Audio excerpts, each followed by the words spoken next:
Greetings to Dean Bloomberg, Humphrey School Administration, faculty and staff, family and friends, and most importantly to the graduating class of 2020. I'm St. Paul Mayor and Humphrey School alumnus Melvin Carter. Greetings and congratulations on your graduation. I know I speak for a whole lot of people when I say we'd all rather be able to celebrate with you in person, but I'm glad for the opportunity to share a few minutes of your virtual time. It's probably fair to say that this is a moment you'll all remember for the rest of your lives. I remember my time at the Humphrey School very well. I should, because it took me 9 years to finish the program. It took longer than I expected, but I did finish. I graduated with a ton of emotions. I was enormously proud of what I had just finally achieved and of the critical investment in my education and career. I was excited, and I was enormously nervous about whatever the next chapters of life would bring. Right now, graduating in the midst of a global COVID-19 pandemic, I'm sure all of those things ring truer than ever for you too. I hope you went to the Humphrey School to learn how to change the world, because the world has never needed you more than it does on your graduation day. In too many of our communities today, we have more unemployed workers, more hungry children, more students in need of high-quality educational experiences, more families experiencing homelessness than ever before in our lifetimes as a result of the COVID-19 pandemic and all the hardship it has brought. For me, this is by far the toughest leadership challenge I've ever faced, and it has required us to adapt and be flexible, to work together, and to build and quickly implement approaches that wouldn't even have come to mind just 3 months ago. Over the past few months, we've suspended water shutoffs so every family can afford to wash their hands. We've redirected millions of dollars to help St. Paul families and businesses in the form of emergency grants, forgiven fines and fees, and even waived towing fees so that residents can pick up their cars from our impound lot for free. We've closed miles of road to create spaces for people to run, walk, or bike safely in accordance with public health social distancing recommendations.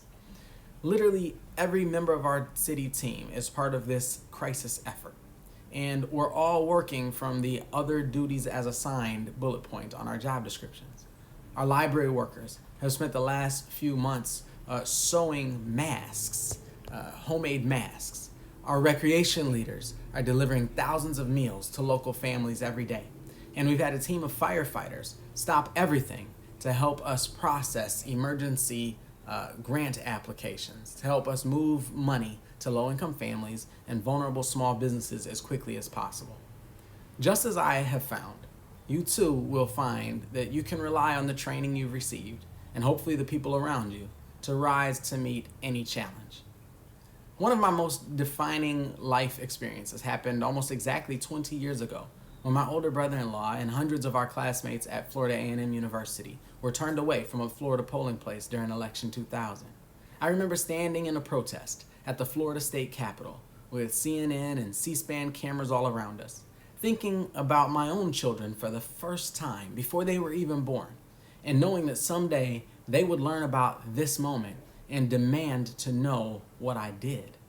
One thing was for sure, I needed to be able to tell them about more than a literary review or multivariate analysis I had conducted. I needed to be able to tell them about how I had used those tools to make the world better. Every generation has moments like that, just as many of us grew up wanting to know where our parents, grandparents, and maybe even great-grandparents were during critical historic moments like Pearl Harbor, Freedom Summer, or when Martin Luther King Jr. was killed. Our children and grandchildren will call us to account for our actions during this global pandemic and the economic hardship it's brought for so many around our country and world. I want to leave you with this thought. In the book Good to Great, author Jim Collins introduces a leadership allegory I carry with me every day. It's a story about a fictional man who always knows what time it is, without a watch or iPhone or any timepiece at all. You can ask him what time it is, and he looks at the sun or the moon or the stars or a shadow, or he closes his eyes and can feel the magnetic pull of the earth and tell you exactly what time it is to the second. Can you see him? Can you imagine how interesting that would be? How much attention he would gain? How many headlines and primetime news stories he would attract with that unique party trick? Now imagine, instead of using that talent for personal notoriety, he decided to build a clock.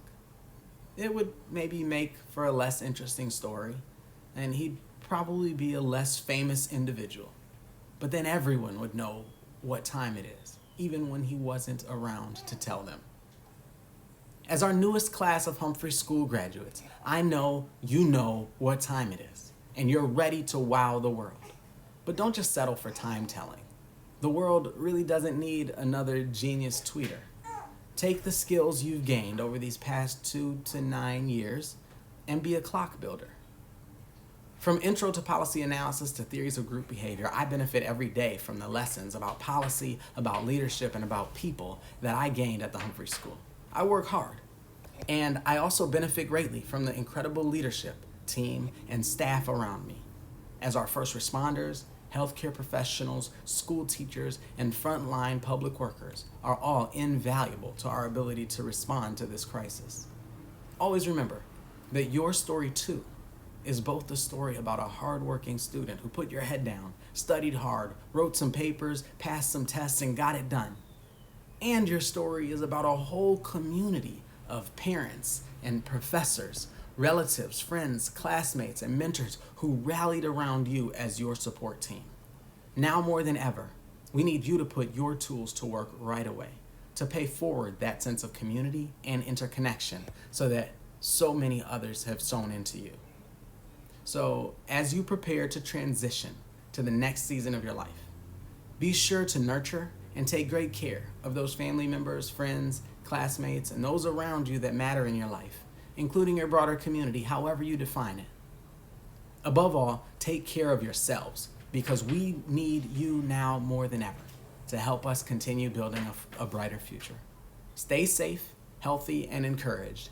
Keep on driving yourselves and those in your life toward excellence. Congratulations, graduates. See you soon.